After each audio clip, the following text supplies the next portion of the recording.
कालीचरण महाराज हे कायमच त्यांच्या वादग्रस्त वक्तव्यांमुळे चर्चेमध्ये असतात। आता पुन्हा एकदा कालीचरण महाराज यांनी केलेल्या एका वक्तव्यामुळे मोठा वाद निर्माण होण्याची शक्यता आहे।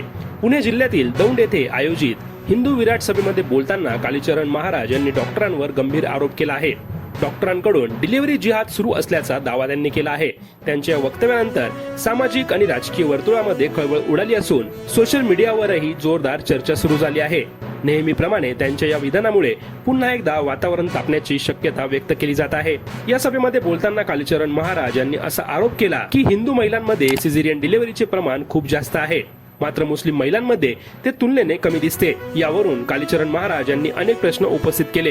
हिंदू महिलांना जास्त सिझेरियन का करावे लागते? हिंदू बाळांच्याच गळ्याला नाळ का अडकते?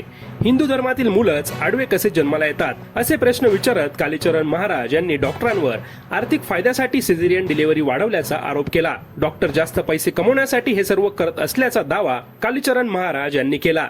कालीचरण महाराज यांनी पुढे बोलताना म्हटलं, या कथित डिलिव्हरी जिहादमध्ये मोठ्या प्रमाणावर हिंदू डॉक्टरांचा सहभाग आहे।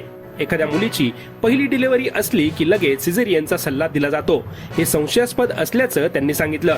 त्यांच्या या विधानामुळे डॉक्टर आणि वैद्यकीय व्यवस्थेवर थेट प्रश्नचिन्ह निर्माण झालं आहे।